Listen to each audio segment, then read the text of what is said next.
Jesus heals a boy with a demon.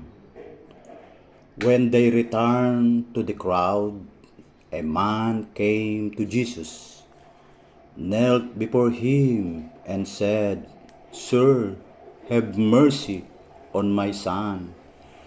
He is an epileptic and has such terrible attacks that he often falls in the fire or into water. I brought him to your disciples, but they could not heal him."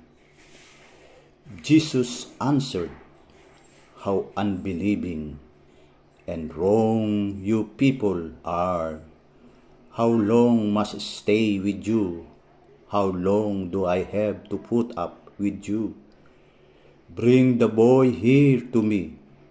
Jesus gave a command to the demon, and it went out of the boy, and at that very moment he was healed.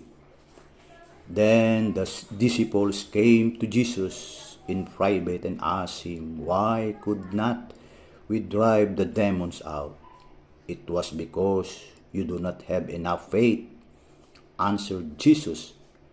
"I assure you that if you have faith as big as a mustard seed, you can say to this hill, 'Go from here to there,' and it will go."